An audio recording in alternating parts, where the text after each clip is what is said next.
AICC ಅಧ್ಯಕ್ಷರಿಂದ DCM DK Shivakumar ಸ್ವಲ್ಪ ದೂರ ಆಗಿದ್ದಾರೆ ಅಂತ ಅನ್ನಿಸ್ತಾ ಇದೆ. 3 ದಿನಗಳಿಂದ ಮಲ್ಲಿಕಾರ್ಜುನ ಖರ್ಗೆ ಅವರನ್ನ ಡಿಕೆ ಶಿವಕುಮಾರ್ ಭೇಟಿಯಾಗಿಲ್ಲ. ಒಂದೇ ಏರಿಯಾದಲ್ಲಿದ್ದಾರೆ. ಒಂದು ರೋಡ್ ದಾಟಿದ್ರೆ ಮಲ್ಲಿಕಾರ್ಜುನ ಖರ್ಗೆ ಅವರ ನಿವಾಸ ಸಿಗುತ್ತೆ ಡಿಕೆ ಶಿವಕುಮಾರ್ ಅವರ ಮನೆಯಿಂದ. ಸೊ ಒಂದೇ ಏರಿಯಾದಲ್ಲಿದ್ರು, ಮಾತಿಲ್ಲ ಕಥೆ ಇಲ್ಲ. 3 ದಿನಗಳಿಂದ ಮಲ್ಲಿಕಾರ್ಜುನ ಖರ್ಗೆ ಅವರನ್ನ ಡಿಕೆ ಶಿವಕುಮಾರ್ ಭೇಟಿ ಮಾಡಿಲ್ಲ. ಡಿಸಿಎಂ ಡಿಕೆಶಿ ಆಪ್ತರು ಕೂಡ ಖರ್ಗೆ ಮನೆಯತ್ತ ಯಾರೂ ಸುಳಿದಿಲ್ಲ.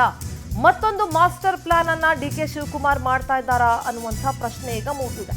ಎಐಸಿಸಿ ಅಧ್ಯಕ್ಷರು ರಾಜ್ಯಕ್ಕೆ ಬಂದು 3 ದಿನಗಳಾದರೂ ಕೂಡ ಉಪಮುಖ್ಯಮಂತ್ರಿಗಳು ಅವರನ್ನ ಭೇಟಿ ಮಾಡೋದಕ್ಕೆ ಹೋಗಿಲ್ಲ. ಒಂದೇ ಏರಿಯಾದಲ್ಲಿದೆ ಮನೆ, ಕೂಗಳತೆ ದೂರದಲ್ಲಿದೆ, ಆದರೂ ಕೂಡ ಹೋಗಿ ಮಾತಿಲ್ಲ ಕಥೆ ಇಲ್ಲ, ಏನೂ ಇಲ್ಲ. ಅಷ್ಟೇ ಅಲ್ಲ, ಡಿಸಿಎಂ ಡಿಕೆ ಶಿವಕುಮಾರ್ ಅವರ ಆಪ್ತ ಶಾಸಕರುಗಳು ಸಚಿವರುಗಳು ಕೂಡ ಯಾರೂ ಖರ್ಗೆ ಮನೆಯವರ ಬಳಿ ಸುಳಿತಾ ಇಲ್ಲ. ಇವತ್ತು ಮುಖ್ಯಮಂತ್ರಿಗಳವರನ್ನ ಭೇಟಿ ಮಾಡುವಂತ ಸಾಧ್ಯತೆ ಇದೆ. ಎಲ್ಲೋ ಒಂದ್ ಕಡೆ ಎಐಸಿಸಿ ಅಧ್ಯಕ್ಷ ಮಲ್ಲಿಕಾರ್ಜುನ ಖರ್ಗೆ ಅವರಿಂದ ಅಂತರವನ್ನ ಕಾಯ್ದುಕೊಂಡ್ರ ಡಿಕೆ ಶಿವಕುಮಾರ್. ಇವ್ರು ಯಾವುದಕ್ಕೂ ಸ್ಪಷ್ಟನೆ ಕೊಡಲ್ಲ, ಇವರಿಂದ ಏನೂ ಆಗಲ್ಲ, ನನಗೆ ಬಂದ್ರೆ ಸೋನಿಯಾ ಗಾಂಧಿ ಇಲ್ಲ ರಾಹುಲ್ ಗಾಂಧಿ ಅವರೇ ನನಗೆ ಏನಾದರೂ ಉತ್ತರವನ್ನ ಕೊಡಬೇಕಾಗತ್ತೆ ಅನ್ನುವಂಥ ನಿರ್ಧಾರ ಏನಾದರೂ ತೆಗೆದುಕೊಂಡ್ರ, ಏನು ಪ್ಲಾನ್ ಅನ್ನ ಮಾಡ್ತಾ ಇದ್ದಾರೆ ಅನ್ನೋದು ಸದ್ಯಕ್ಕೆ ಕುತೂಹಲ ಮೂಡಿಸಿದೆ.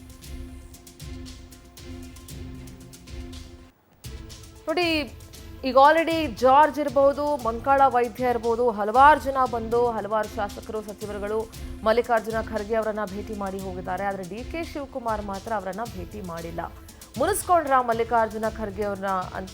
ಎಸ್, ಡಿಕೆ ಶಿವಕುಮಾರ್ ಅವರ ನಿವಾಸದ ಬಳಿಯಿಂದ ನಮ್ಮ ಪೊಲಿಟಿಕಲ್ ಬ್ಯೂರೋ ಹೆಡ್ ರಾಘವೇಂದ್ರ ನೇರ ಸಂಪರ್ಕದಲ್ಲಿ ಜಾಯ್ನ್ ಆಗ್ತಿದ್ದಾರೆ. ರಾಘವೇಂದ್ರ, ಎಐಸಿಸಿ ಅಧ್ಯಕ್ಷ ಖರ್ಗೆ ಅವರು ಬಂದು 3 ದಿನಗಳಾದರೂ ಕೂಡ ಅವರನ್ನ ಭೇಟಿ ಮಾಡುವಂತಹ ಗೋಜಿಗೆ ಡಿಕೆ ಶಿವಕುಮಾರ್ ಹೋಗಿಲ್ಲ.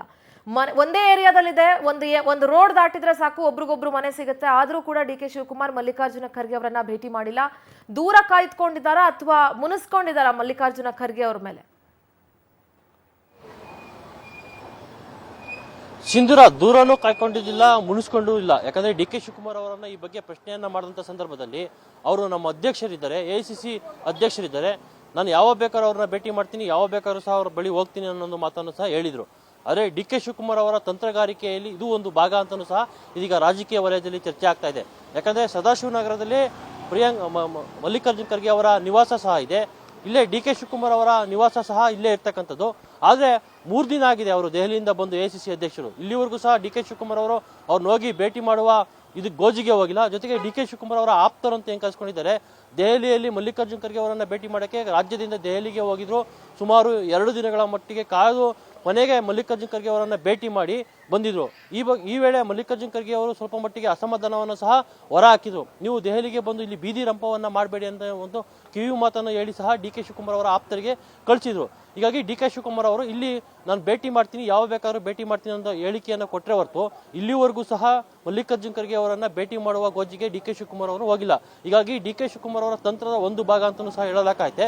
ಜೊತೆಗೆ ಡಿ ಕೆ ಶಿವಕುಮಾರ್ ಅವರು ಮಲ್ಲಿಕಾರ್ಜುನ ಖರ್ಗೆ ಅವರ ಜೊತೆಗೆ ಪರ್ಸನಲ್ ಆಗಿ ತುಂಬಾ ಅಟ್ಯಾಚ್ಮೆಂಟ್ ಇದೆ. ಹೀಗಾಗಿ ಅವರು ಯಾವ ಬೇಕಾದ್ರೂ ಅಥವಾ ದೂರವಾಣಿ ಮುಖಾಂತರನೂ ಸಹ ಮಾತನಾಡಿರ್ಬೋದು ಅಥವಾ ಯಾವ ಬೇಕಾದ್ರೂ ಹೋಗಿ ಭೇಟಿ ಮಾಡ್ಬೋದು. ಇನ್ನು 28ನೇ ತಾರೀಕು ರಾಹುಲ್ ಗಾಂಧಿ ಅವರು ಬರ್ತಾ ಇದ್ದಾರೆ. ರಾಹುಲ್ ಗಾಂಧಿ ಅವರಿಗೆ ಎಲ್ಲಾ ಮಾಹಿತಿಯನ್ನ ತಲುಪಿಸ್ತಾರೆ. ಈ ಮಾಹಿತಿಯನ್ನು ತಲುಪಿಸುವಾಗ ಡಿ ಕೆ ಶಿವಕುಮಾರ್ ಅವರ ಅನಿಸಿಕೆಯನ್ನು ಸಹ ಮಲ್ಲಿಕಾರ್ಜುನ ಖರ್ಗೆ ಅವರು ತಲುಪಿಸ್ತಾರೆ ಅಂತ ಸಹ ಹೇಳಲಾಗತ್ತೆ. ಹೀಗಾಗಿ 28ನೇ ತಾರೀಕು ಒಂದು ಕ್ಲೈಮ್ಯಾಕ್ಸ್ ರಾಜ್ಯ ರಾಜಕೀಯಕ್ಕೆ ಸಿಗುತ್ತೆ ಅಂತ ಸಹ ಚರ್ಚೆ ಆಗ್ತಾ ಇರ್ತಕ್ಕಂಥದ್ದು. ಸಿಂಧೂರ, ಓಕೆ, ಥ್ಯಾಂಕ್ ಯು ರಾಘವೇಂದ್ರ ನಿಮ್ಮೆಲ್ಲ ಡೀಟೇಲ್ಸ್ಗಾಗಿ.